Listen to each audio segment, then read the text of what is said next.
Aseguraba Peter, y han repetido después muchos patólogos, que el hombre tiene la edad de sus arterias, pero no explican por qué el corazón y las arterias envejecen. Con frecuencia, su cansancio prematuro traduce el número de los desengaños sufridos y la amplitud y alcance de la obra realizada. Una cañería que funciona a alta presión se deteriora rápidamente. El cultivo de la amistad pide mucho tiempo, solicitud y esmero. 1 o 2 buenos e íntimos amigos los tiene cualquiera. 4 o 6, pocas personas. 1 docena, nadie. Sin embargo, todos debemos aspirar, ya que no a la simpatía y al afecto, al respeto y consideración de la mayoría de nuestros conocidos y compañeros. ¡Felicidades! Y cuando no se funda en dolencia incurable y torturante, sino en fútiles heridas del amor propio exasperado, revela absoluta carencia de altruismo. Es confesar que no se ama a nadie y que ni la patria ni la familia merecen esfuerzos ni sacrificios. Los epicúreos y estoicos hablaban de la muerte en términos que hacen dudosa su sinceridad. Cuando la muerte llega, decían sobre poco más o menos, nada somos y nada sentimos. Antes de llegar vivimos aún y no hay por qué temerla. Todo esto es retórica vacía. En realidad nos espanta la idea de la muerte a causa de los atroces dolores y angustias que suelen precederla. Y sobre todo porque al apagarse para siempre nuestra conciencia terrena, muere para nosotros todo lo que amamos. La familia, la patria, la fama, etc. Bien miradas las cosas, no sentimos tanto nuestra muerte como la de toda la humanidad, de cuyo seno se nos desgarra, arrebatándonos para siempre la esperanza de asistir al desenlace de la noble y épica lucha entablada entre el pensamiento y las ciegas energías naturales. De la bondad evangélica atribuida por muchos soñadores al animal, de quien huyen todos los animales, recuerdo ahora que, en cierta ocasión, discutiendo en el café sobre esto con un irreductible optimista y apurados todos los argumentos de cajón, se me ocurrió demandar socorro dialéctico a un prestamista que en vecina peña, según seguía sonriente e irónico nuestra empeñada porfía. Tenga usted la bondad, le dije, de contestar a esta pregunta. Por el solo supuesto de la ingénita probidad humana, ¿prestaría usted sin recibo ni garantía alguna 1000 duros a un desconocido? De ninguna manera, así se tratara del Padre Eterno. Confieso, con algún rubor, que en estas materias me inspira más confianza el juicio de un prestamista que el de los filósofos optimistas y el de los candorosos defensores de las utopías sociales. Schopenhauer fue un precursor de los modernos eugenistas. En su afán de mejorar la raza humana, propuso medidas tan radicales y expeditivas como la castración de idiotas y criminales, amén de la pena de muerte y el encierro a perpetuidad en conventos ad hoc de histéricas y de bobas. Olvidó el filósofo de Danzig que el hijo representa un ser nuevo, no siempre semejante a sus progenitores, y que talentos y hasta genios surgen diariamente de padres necios, vulgares o mediocres. Buenos días, es para mí un placer poder saludarles en este homenaje que se celebra a nuestro insigne Premio Nobel don Santiago Ramón y Cajal y que constituye un recuerdo a su trayectoria científica y humanística. Con la lectura ininterrumpida de fragmentos de su libro, en esta jornada nos acercamos no solo a su faceta como científico, sino también a su lado más humano, que ve, que observa y que opina sobre todo aquello que le rodea. Uno de los pensamientos que más me inspiran al recordar su figura es aquel que dice que las ideas no se muestran fecundas con quien las sugiere o las aplica por primera vez, sino con los tenaces que las sienten con vehemencia y cuya virtualidad ponen toda su fe y todo su amor. Bajo este aspecto, bien puede afirmarse que las conquistas científicas son creaciones de la voluntad y ofrendas de la pasión. Bajo este principio de mejora continua, trabajamos en el día a día de la sanidad de la Comunidad de Madrid. Y quiero finalizar con mi reconocimiento y mi profunda gratitud por la celebración de esta jornada en recuerdo de don Santiago Ramón y Cajal. Muchas gracias. Decía don Santiago Ramón y Cajal, esta parte tan bonita, decía, es que realmente, dejando aparte los halagos del amor propio, el jardín de la neurología brinda al investigador espectáculos cautivadores y emociones artísticas incomparables. En él hallaron al fin mis instintos estéticos plena satisfacción. Como el entomólogo a caza de mariposas de vistosos matices, mi atención perseguía, en el vergel de la sustancia gris, células de formas delicadas y elegantes, las misteriosas mariposas del alma, cuyo batir de alas, quién sabe si esclarecerá algún día el secreto de la vida mental. Un hombre renacentista, un humanista, un hombre que realmente fue clave en la historia de la medicina, sin duda un hombre extraordinario y clave, como digo, en el siglo XX. Queridos amigos del Colegio Oficial de Médicos de Madrid, quisiera en primer lugar saludaros con afecto y daros la enhorabuena por este homenaje que le hacéis a nuestro ilustre Nobel, Ramón y Cajal, mediante la lectura de su libro Charlas de Café. Sé que estáis haciendo una lectura continuada de fragmentos de este libro y desde el Ayuntamiento de Madrid quisiéramos también sumarnos a esta iniciativa leyendo un fragmento para recordarlo y aprender de su sabiduría. Cada época ha tenido uno o varios errores útiles, fomentadores de la tranquilidad laboriosa y del engrandecimiento de los pueblos. Estos decaen y se desintegran a menudo por obstinarse a mantener añejas ficciones políticas, cuando, modificadas las circunstancias, se impone el empleo de otros errores pragmáticos. Soy Manuel Guillote, en la actualidad director gerente del Servicio de Urgencias y Emergencias de Catástrofe de Madrid, pero en mi anterior vida soy militar. El personaje del cual estamos hablando, Ramón y Cajal, vistió el uniforme y, como decía Quevedo, prestigiaba el uniforme.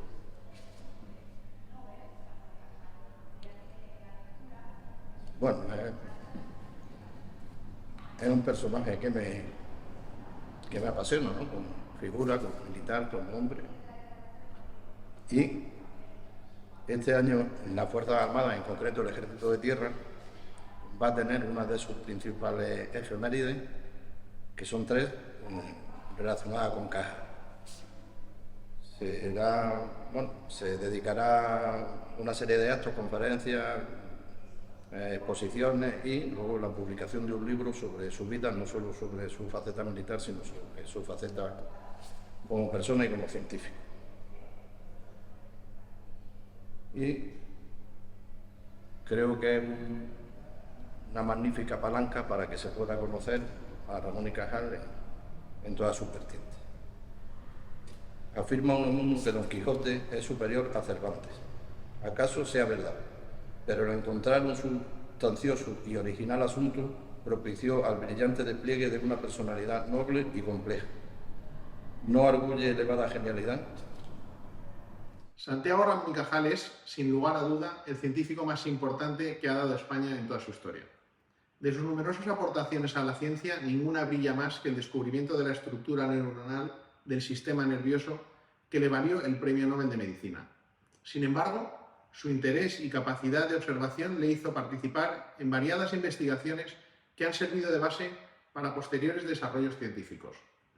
Este es el caso de su contribución para erradicar el cólera, una pandemia que hizo estragos en la España de 1885. Las aportaciones de Santiago Ramón y Cajal en el ámbito de la microbiología pasaron desapercibidas, pero su estudio sentó las bases de las vacunas basadas en bacterias inactivadas. Por tanto, desde el Colegio Oficial de Farmacéuticos de Madrid, me gustaría recordar su figura como bacteriólogo, ayudando a frenar una pandemia muy importante. Porque la historia se repite y hace apenas 2 años decenas de investigadores aunaron esfuerzos para frenar la veloz y letal expansión de la COVID-19 y hallar la vacuna en tiempo récord. Esta realidad no sería tal sin el legado de figuras como Santiago Ramón y Cajal. Hola, soy Luis Ley, soy el presidente de la Sociedad Española de Neurocirugía y como tal quiero agradecer a los organizadores su amable invitación para realizar este vídeo. Quiero asimismo darles la enhorabuena por esta iniciativa para dar a conocer la figura de don Santiago Ramón y Cajal y de su escuela. Y quiero aprovechar también para pedir por favor unidad para la realización del Museo Cajal. Creo que es una obligación de toda la neurociencia española y de toda la medicina crear un museo único dirigido a la figura de don Santiago Ramón y Cajal y de toda su escuela, que marcó todo un hito en la neurociencia mundial. Hola, soy Pilar Garrido, presidente de FACME, la Federación de Asociaciones Científico-Médicas Españolas, y voy a leer un pequeño párrafo del libro Charlas de Café de don Santiago Ramón y Cajal. Voy a leer del capítulo 6 acerca de la conversación, la polémica, las opiniones, la oratoria, etc. La verdadera característica del hombre discreto no consiste en hablar, y menos en charlar, sino en conversar. En las tertulias cultas satisfacemos nobles curiosidades, cambiamos ideas por ideas, corregimos juicios precipitados, hallamos consejo en los negocios arduos, estímulo para las buenas obras, consuelo en los sinsabores y, por encima de todo, ejercitamos la totalidad de nuestro mecanismo mental, algunos de cuyos rodajes tienden a atrofiarse a causa del desuso impuesto por el especialismo profesional. Gracias, en fin, a esta especie de conjugación espiritual, conserva el cerebro todo el patrimonio heredado de la raza, evitando descender, como los parásitos de la baja zoología, a la condición degradante de intestino voraz, servido por un aparato locomotor o tentacular en regresión. Buenos días. Desde Hipócrates de Kos, en la isla griega, donde hace casi 2500 años comenzó nuestra profesión milenaria, en la que intentamos curar a veces, aliviar a menudo y desde luego consolar siempre, tenemos magníficos ejemplos de médicos que han sabido compatibilizar ciencia y humanismo, algo inherente a nuestra profesión. Y tenemos un magnífico ejemplo en España y es sin duda nuestro premio Nobel, don Santiago Ramón y Cajal, que supo generar conocimiento científico del máximo nivel que ha servido para luego trasladar y aplicar en nuestros pacientes. Gracias a don Santiago tenemos un ejemplo para todos nosotros en el cual podemos mirarnos en su vida, en su trayectoria, en su obra, para poder ser mejores profesionales sin olvidarnos nunca de la faceta humana y siempre profundizando en la faceta científica. Gracias, don Santiago. Mi nombre es Esther Barrios Miras. Soy pediatra de un centro de salud en Mejorada del Campo, en la Comunidad de Madrid. Afirma Gustavo Le Bon que la educación es el arte de convertir lo consciente en inconsciente. He aquí una definición muy exacta aplicada al adiestramiento de caballos y entre las personas a mecanógrafos, pianistas, telegrafistas y choferes.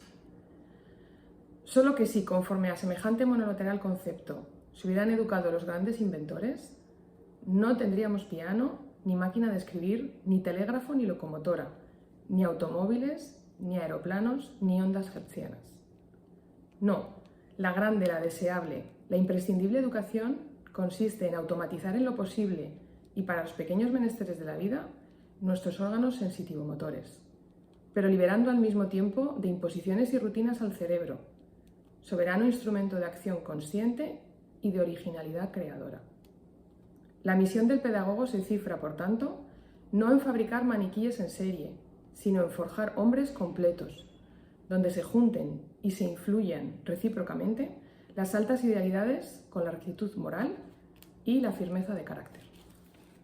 Juan de Carlos, científico del Instituto Cajal y encargado del legado Cajal. La naturaleza nos ha otorgado dotación limitada de células cerebrales.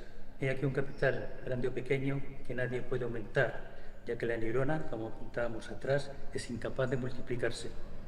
Por compensación feliz, se nos ha concedido el inestimable privilegio de modelar, ramificar y complicar las expansiones de estos elementos, como si dijéramos de los hilos telegráficos del pensamiento, para combinar casi hasta el infinito las asociaciones reflejas y las creaciones ideales.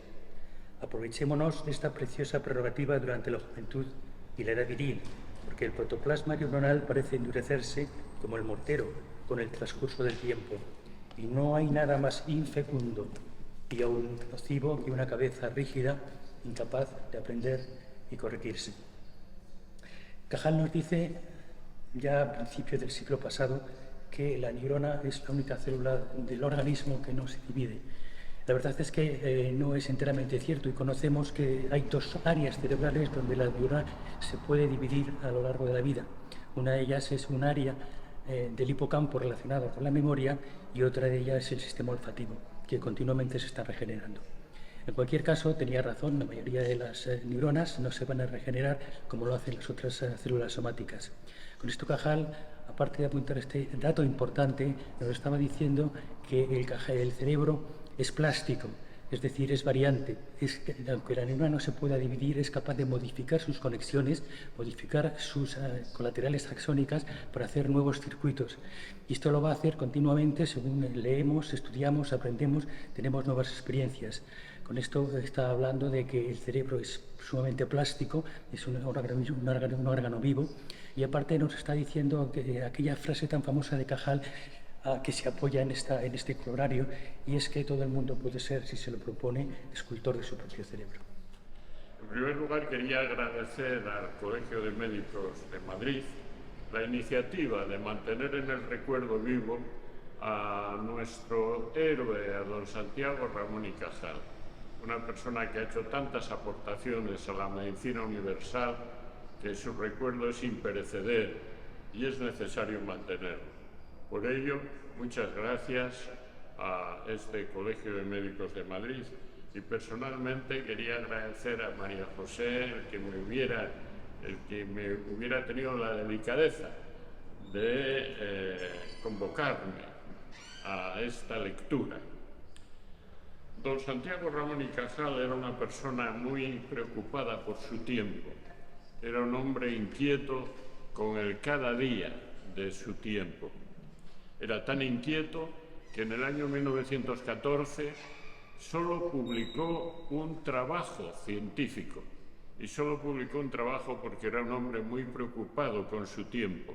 Y en aquel año estaba atravesado por el drama del comienzo de la Primera Guerra Mundial. Pero también estaba muy preocupado por otra cuestión, que es un capítulo pendiente de la democracia española, de la democracia de la Constitución de 1978. Tenemos un capítulo pendiente que es el problema de los separatismos en España. Y don Santiago Ramón y Cajal estaba muy preocupado por eso. A este respecto, permítanme que me haga lectura, que dé lectura a algunos pasajes de lo que don Santiago llamaba inquietudes actuales ante las amenazas veladas o explícitas del separatismo. Decía don Santiago: yo bien sé que catalanes y vascos hacen fervientes manifestaciones de su adhesión y amor a España. Y no se me oculta que lo mejor del pueblo vasco, catalán y de otras regiones comparten tan nobles sentimientos. Pero ¿los comparten las masas fanáticas de las mismas y los avispados caciques que las sugestionan? Yo desearía creer en dicho ingenuo optimismo compartido por algunos catalanes prestigiosos y sobre todo por don Marcelino Domingo. Empero, por cada día aparecen síntomas menos tranquilizadores. Descuellan entre ellos la catalanización de la universidad, los ultrajes reiterados a la sagrada bandera española, las manifestaciones francamente antifascistas, pero en realidad francamente separatistas, con los consabidos mueras a España por nadie reprimidos. El cántico retador, aún en manifestaciones ajenas a la política del segador. El hecho incuestionable de que son o fueron separatistas los gobernantes de la Generalitat y sobre todo la pérdida o progresiva tibieza de esa cordialidad de sentimientos fraternos, causa generadora de suspicacias y excesos pasionales con el menor protesto. Y esto aún después de otorgado el estatuto, cuando parecería natural que los catalanes manifestaran su satisfacción y gratitud con ovaciones a la bandera y al ejército españoles. A tan fundadas alarmas responden los catalanes con la frase estereotipada de la incomprensión y nos prometen atenerse estrictamente a la letra y al espíritu de la Constitución y del Estado concedido por las Cortes. Fuerza es convenir que, leído el documento estatutario, parece poco alarmante, aún contrayéndonos al problema evitando de la universidad, cuyas clases podrán darse indistintamente en los dos idiomas. Pero luego de implantada la autonomía universitaria, se ha comprobado una vez más que la vida y el sentimiento desbordan siempre los artificiosos cauces legales. Sobre la letra siempre prevalece el espíritu, y más que el espíritu de una ley o reglamento, las pérfidas intenciones de las personas encargadas de aplicarlos. Reconozcamos que los gestores del Estatuto se olvidaron de crear un representante del Estado apoyado directamente en el Ejército y con atribuciones para reprimir con prudencia y energía los vergonzosos desmanes de los escamots. Por sinceros que sean, los sentimientos españolistas del presidente de la Generalidad, en cuyas manos se ha puesto el Estado del orden público, dicha autoridad, que debe su elección a un partido donde abundan los nacionalistas, no se atreverá nunca a sancionar los ultrajes a la bandera del Estado español. Urge, pues, si se desea una convivencia cordial entre España y Cataluña, la reforma parcial del Estatuto al objeto de evitar diarios conflictos y, sobre todo, el odio de las regiones unitarias. Iguales recelos suscita la demanda autonómica de los catalanes de los vascos. Iguales recelos suscita la demanda autonómica de los vascos. Si casi todos los defensores de la autonomía catalana y vascongada han sido separatistas, según dejamos dicho, ¿cómo evitar que los estatutos se vicien y desvirtúen, derivando en la práctica hacia la plena independencia? No me explico este desafecto a España de Cataluña y Vasconia. Si recordaran la historia, tanto catalanes como vascos, y juzgaran imparcialmente a los castellanos, caerían en la cuenta de que su despego carece de fundamento moral, ni cabe explicarlo por móviles utilitarios, y carece también de fundamento histórico. Eran palabras de don Santiago Ramón y Cajal. En el momento actual se recuerda que estas palabras, escritas entre el año 1932 o 33, son plenamente actuales. Muchas gracias. Capítulo 4. Alrededor de la muerte, la inmortalidad y la gloria. Siempre que veo un anciano u hombre maduro, muy obeso, pienso, pobrecillo, el infeliz ignora que está reuniendo provisiones para el último viaje. En primer lugar, agradecer al ilustre Colegio Oficial de Médicos de Madrid la invitación a este café con Cajal. Quiero recordar en este momento pues la frase, la idea de Cajal que me impactó siendo yo muy joven y que ha sido para mí fundamental en el curso de mi vida. Concretamente en esos momentos en los que a veces uno flaquea en el desarrollo de los proyectos y de las actividades que emprende. Se trata de esa frase, de esa idea en la que él dice que no existen cuestiones agotadas, sino hombres agotados en las cuestiones. Yo he procurado transmitirla en la medida de lo posible a los más jóvenes, porque repito, para mí ha sido durante mucho tiempo, en toda mi vida, un apoyo importante, una invitación al estímulo y una invitación a no rendirse. Muchas gracias, don Santiago, por este importante mensaje. Nuestra vanidad es incorregible. Hallámonos en presencia de un tonto que nos aturde con su charla insustancial y pedantesca. De pronto se dirige a nosotros, demuestra que nos ha leído y nos prodiga sonrojantes elogios. En el acto cambia la escena y algo ruborizados por la instantánea rectificación nos decimos: ¿tendrá tanto talento este majadero? Hola, soy Alberto Jiménez Schumacher, investigador a raíz en el Instituto de Investigación Sanitaria Aragón. Quisiera dar las gracias al ilustre Colegio Oficial de Médicos de Madrid por tan generosa invitación. Lamento mucho no poder estar hoy con todos ustedes leyendo un fragmento en persona para celebrar este café con Cajal, pero me he permitido seleccionar una de sus enseñanzas, que dice así: si tienes plena conciencia de tu valer, desprecia el remoquete de tonto trabajador, con que infatigablemente tratarán rivales y envidiosos de enfriar tus entusiasmos. Y aunque tuvieran razón, sabe que las hadas te han otorgado al nacer el más fecundo y preciado de los dones, la fuerza de voluntad, con la cual, si te esfuerzas lo bastante, lograrás no solo aumentar el patrimonio de tus ideas, de las ideas, sino triunfar hasta de tu deficiente arquitectura mental. Don Santiago ha influido muchísimo en todo, en mi carrera científica, por supuesto, y de las enseñanzas que nos da me quedo con el prólogo a la segunda edición de Reglas y Consejos, cuando habla que el secreto es sencillo: trabajo, perseverancia y, añadiría, como todos sabemos, independencia de juicio.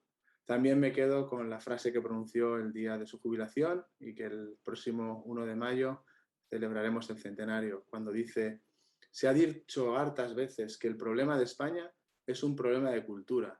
Urge, en efecto, si queremos incorporarnos a los pueblos civilizados, cultivar intensamente los yermos de nuestra tierra y de nuestro cerebro, salvaguardando para la prosperidad y el enaltecimiento patrios los ríos que se pierden en el mar y los talentos que se pierden en la ignorancia. Bueno, yo voy a leer un párrafo del capítulo 8 dedicado a pensamientos de tendencia pedagógica y educativa. Digan lo que quieran los ricos viciosos y los holgazanes incorregibles, el trabajo agradable y útil resulta todavía la mejor de las distracciones. Yo voy a leer un párrafo del capítulo 7 sobre el carácter, la moral y las costumbres. Carecer de odios es confesar que no se ama nada y que nos son indiferentes la injusticia, la iniquidad y la tiranía. Si existen amores sacrosantos, existen también sagrados aborrecimientos. Del capítulo 3, en torno a la vejez y el dolor. Dichosos los hombres que ofrendan su vida a una idea grande, porque ellos perdurarán en ella y por ella. Don Santiago envió una carta al ley ABC que decía de cómo se explota mi nombre por varios desaprensivos industriales. Aludía a un abuso iniciado desde que le nombraron director del Instituto Nacional de Higiene o de Alfonso XIII. Este abuso, cometido por bastantes industriales, en atribuirle de forma gratuita la ejecución de análisis específicos de vinos medicinales, aguas medicinales, desinfectantes, papeles de fumar, dentífricos y de otros productos que ni de oídas conocía. Exigió borrar su nombre y reclamo de dichas etiquetas. Cierto o no, estando trabajando en el Hospital de la Fuenfría hace unos años, que se encuentra en Madrid, y revisando diferentes materiales antiguos que se encontraban en la farmacia de dicho hospital, apareció una botella de agua de Carabaña, con una etiqueta del año 1926, en donde aparece análisis químicos practicados por el excelentísimo señor don Santiago Ramón y Cajal, Premio Nobel de Medicina. Esta es la foto de dicha botella que se encuentra en dicho hospital.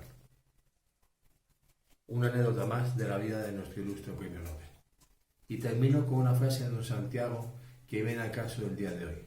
Nada me inspira más renegación de asombro que un anciano que sabe cambiar. A quienes juzgan por las apariencias, cabría preguntarles, si el cerebro apenas imprime sus circunvoluciones en el cráneo, ¿cómo las imprimirá en la faz?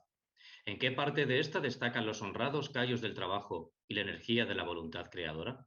¿Dónde está el repliegue fisonómico revelador de la solución de un problema científico? Ya lo dijo el sublime Jesús, solo hay una regla segura para juzgar los hombres. el fruto. Yo voy a recordar una frase que ha sido una constante en mi vida desde que empecé a hacer ciencia, desde que empecé a ser investigadora a mis 21 años, y ha estado presente en las frases que introducía en las memorias de titular, en las memorias de catedrática y en algún libro que he escrito de divulgación. Así que la voy a recordar porque no llevo gafas y no puedo leer. Y es preciosa. Es: en la ciencia, como en la vida, el fruto siempre viene después del amor. Y así ha sido. En mi vida, todas las investigaciones que ha sido sobre conducta maternal, curiosamente ha tenido que ver con el amor, con la relación afectiva madre-hijo, padre-hijo, cuidadores-hijos. Además, yo creo que esto es un leitmotiv para todas las personas, porque puede hacer que la vida sea un poquito mejor y la sociedad funcione mejor con la relación afectiva. Así que Cajal ya lo definió. En la ciencia como en la vida, el fruto siempre viene después del amor. Capítulo 2, sobre el amor y las mujeres. Obedecer al amor es mostrarse sensible a la voz angustiosa de los gérmenes, que piden turno en el banquete de la vida. Considero como una de las más irresistibles encantos de la mujer su asombrosa facilidad de palabra, muy superior a la del varón, y su insaciable curiosidad social, que le permite retener las virtudes, defectos y debilidades de miles de personas de ambos sexos. Por algo, los anglosajones son raza perspicaz y práctica. Han aprovechado tan preciosos dones para funciones policíacas. Inspirándose en un criterio estrictamente zoológico, muchos naturalistas y filósofos han proclamado, después de alguna excursión tendenciosa por los campos de la zoología, donde hay argumentos para todos los gustos, la fealdad esencial de la mujer, por comparación con el hombre. Dichos escritores tratan de la plástica femenil a la manera platónica, como si en el espíritu humano y fuera de él existiera una idea absoluta, universal y conforme de lo bello, de que ciertas criaturas representarían concreciones más o menos acabadas. Parecen olvidar que el concepto estético sexual, variable en cada especie y en cada raza, es producto cerebral relativo y contingente. No existe una belleza, sino dos bellezas, correspondientes a cada sexo antípoda. La mujer encuentra hermoso al hombre más acentuadamente viril, y el hombre se extasía ante la hembra que ofrece afinados y como quintaesenciados los atributos esenciales de la feminidad. Y si interrogamos a las demás razas, nuestra decadencia belleza viril conviértese en fealdad. Para un chino que se pinta los dientes con betel, el europeo posee dentadura de perro y aspecto de mono desollado. Negros y pieles rojas ven en blanco una especie de diablo albino misterioso y antipático, prueba inequívoca de la relatividad de nuestro concepto estético. Voy a leer del capítulo 11, Pensamientos de sabor humorístico y anecdótico. Los rayos X. De ellos se sirven maravillosamente las jóvenes heroicas que cargan con viejos carcamales. Gracias a dichas penetrantes radiaciones, solo ven en el averiado cónyuge la imagen de las cosas que detienen dichos rayos: el oro, los diamantes y el esqueleto, el cual no les causa pavor por anunciar próxima y sabrosa viudez. Vamos a leer sobre el capítulo 3, en torno a la vejez y el dolor.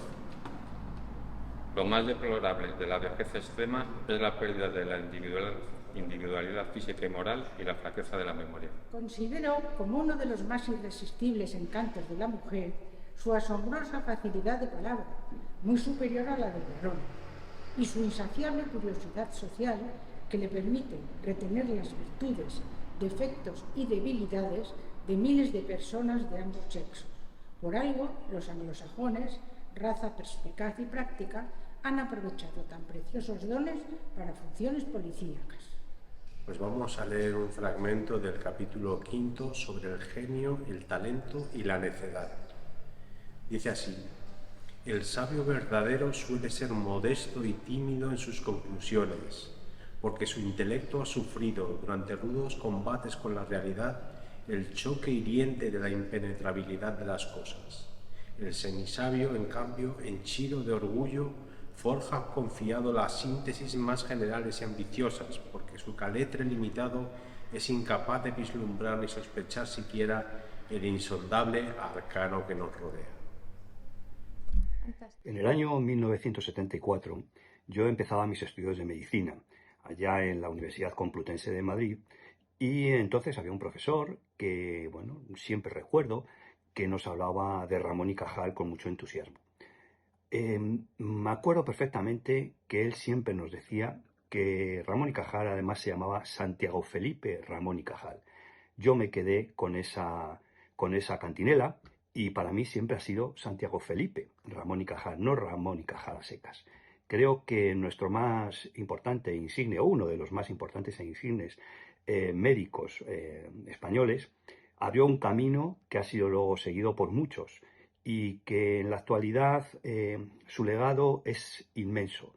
Ha conseguido que los profesionales médicos de toda España, en particular los que yo conozco más de Madrid, sean todos, absolutamente todos, grandes y creo que dignos descendientes de nuestro insigne profesor Santiago Felipe Ramón y Cajal. Un día me asomé a la ventana de cierto desván perteneciente al vecino confitero y contemplé, oh gratísima sorpresa, al lado de trastos viejos y de algunos cañizos cubiertos con dulces y frutas secas, copiosa y variedísima colección de novelas, versos, historias, poesías y libros de viajes. Allí se mostraban, tentando mi ardiente curiosidad, el tan celebrado Conde de Montecristo y los Tres Mosqueteros, de Dumas padre, el Robinson Crusoe, el Quijote e infinidad de libros de menor cuantía de que no guardo recuerdo puntual. Ante tan fausto acontecimiento, la emoción me embargó durante algunos minutos. Repuesto de la sorpresa y decidido a aprovecharme de mi buena estrella, estudié un plan de explotación de aquel inestimable tesoro. Tras madura reflexión, decidí coger los libros codiciados de uno en uno, reponiendo cada volumen en el mismo lugar de la anaquelería. Gracias a tales precauciones saboreé, libre de sobresaltos, las obras más interesantes de la biblioteca, sin que el bueno del repostero se percatara del abuso, y sin que mis padres sorprendieran mis escapadas del Palmar. Hola, soy Ataúlfo Sey Carrero, urólogo jubilado del Gregorio Marañón, y os voy a contar, para variar, una anécdota de Cajal. Es la siguiente.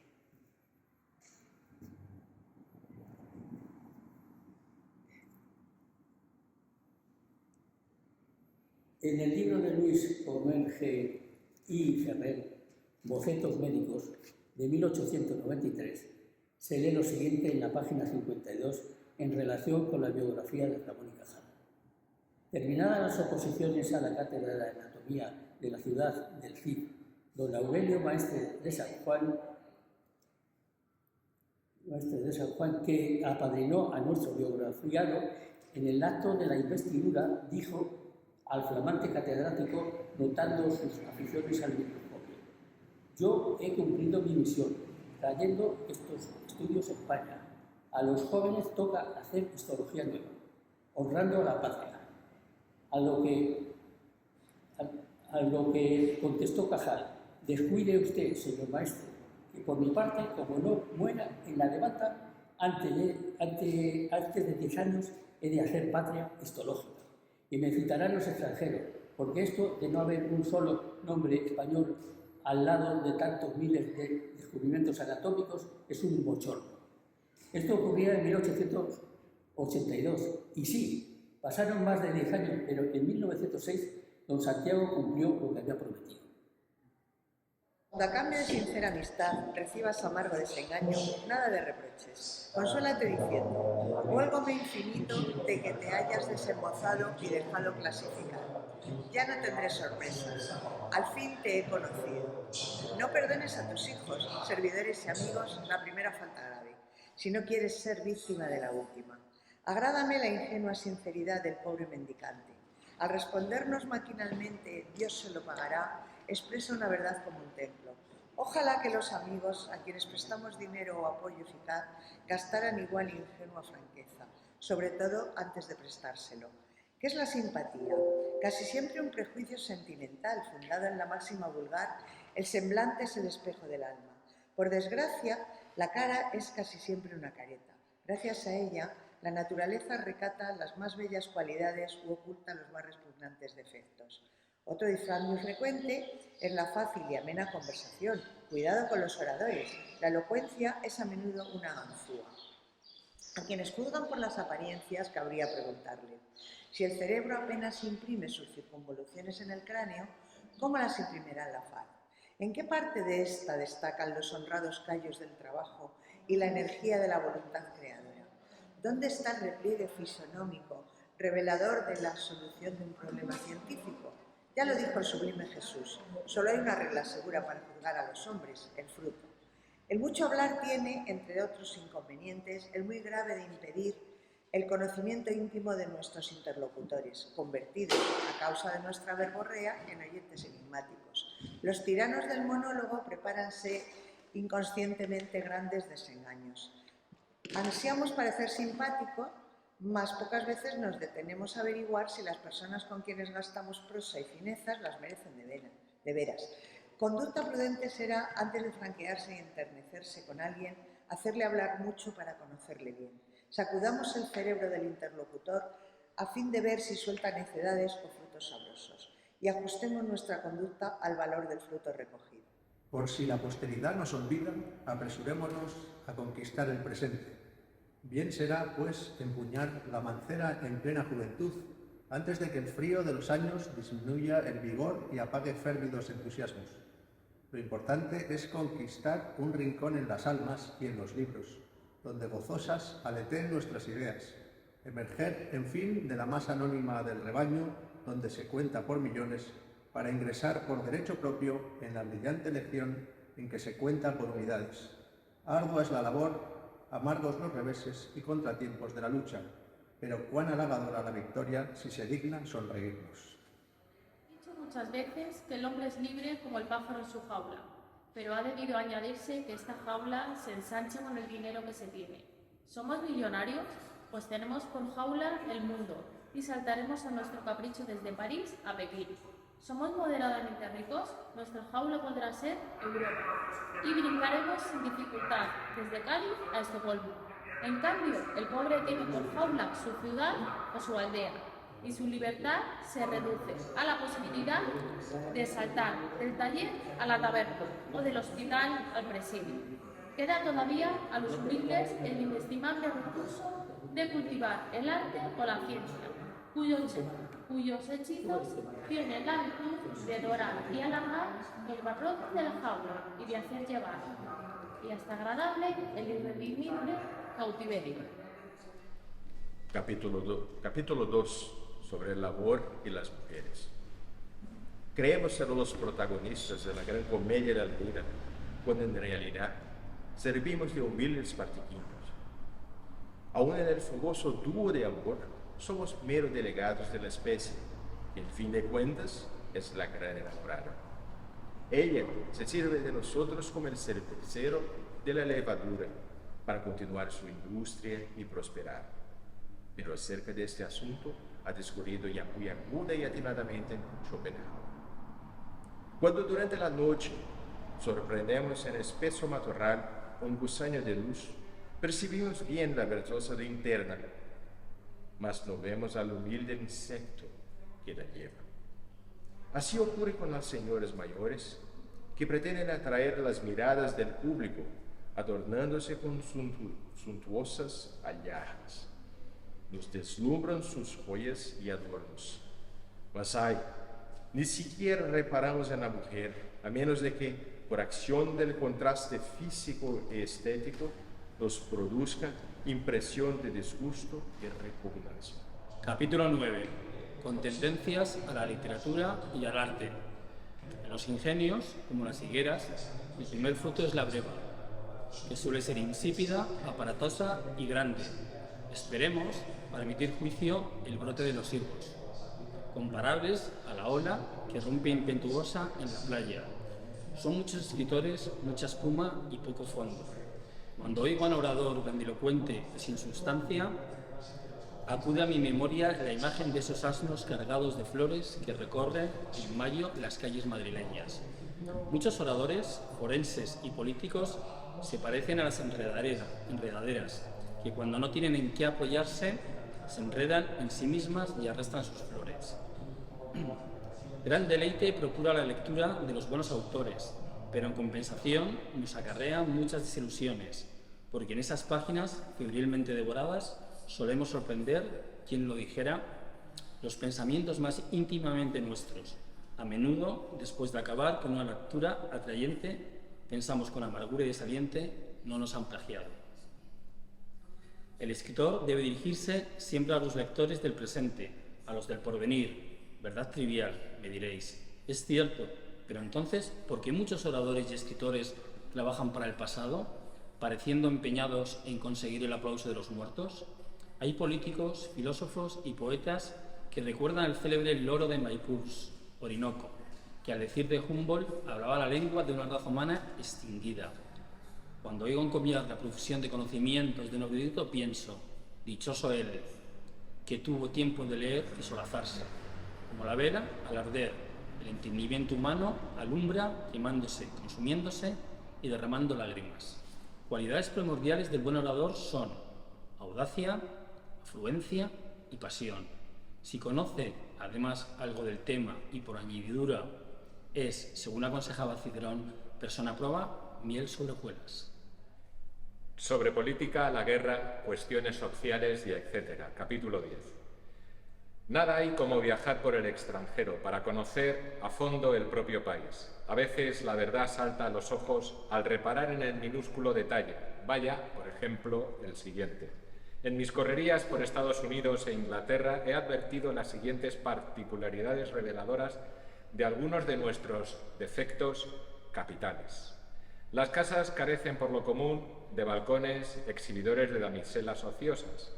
Faltan, o son rarísimos, los cafés donde nosotros gastamos el tiempo en divagar y murmurar. Y a la vista, entre un estrafalario o entre un fútil accidente de un carruaje, los transeúntes no forman corros. En fin, los estudiantes y demás gente moza marchan deprisa sin entretenerse en mirar, ni piropear, ni perseguir a las mujeres. Capítulo 10. Sobre política, la guerra, cuestiones sociales, etc. Me encanta. A la manera de las plantas son los hombres. Vegetan en paz mientras viven apartados, mas en cuanto constituyen bosque y por tanto se apiñan demasiado, luchan encarnizadamente por la luz, el aire, el agua y la tierra. No sin razón se ha podido afirmar que la moralidad de una ciudad está en razón inversa del número de sus habitantes. El cultivo de la amistad pide mucho tiempo, solicitud y esmero. Uno o dos buenos e íntimos amigos los tiene cualquiera. 4 o 6, pocas personas. Una decena, nadie. Sin embargo, todos debemos aspirar, ya que no a la simpatía y al afecto, al respeto y consideración de la mayoría de nuestros conocidos y compañeros. Sobre la amistad, la antipatía, la ingratitud y el odio. Cuando a cambio de sinceridad y amistad recibas amargo desengaño, nada de reproches. Consuélate diciendo, huélgome infinito de que te hayas desembozado y dejado clasificar. Ya no tendré sorpresas, al fin te he conocido. En torno de la vejez y del dolor. Lo más deplorable de la vejez extrema es la pérdida de la individualidad física y moral y la flaqueza de la memoria. Aseguraba Peter, y han repetido después muchos patólogos, que el hombre tiene la edad de sus arterias, pero no explican por qué el corazón y las arterias envejecen. Con frecuencia, su cansancio prematuro traduce el número de los desengaños sufridos y la amplitud y alcance de la obra realizada. Una cañería que funciona a alta presión se deteriora rápidamente. La gloria tardía, en plena senectud, aporta al espíritu cierta tranquila y dulce melancolía. Sobre el cielo arrebolado del atardecer ya no cantan las alondras, pero se agitan los murciélagos. Y por encima de todo destacan dos grandes dolores. Nos falta el beso de amor de los padres y el beso de Judas de los enemigos. Por desgracia, esta última amargura no siempre falta. Hay una enfermedad crónica necesariamente mortal que todos debiéramos evitar y que, sin embargo, todos deseamos, la ancianidad. Ya Gracián decía, todos desean llegar a viejos y, en siéndolo, no quieren parecerlo.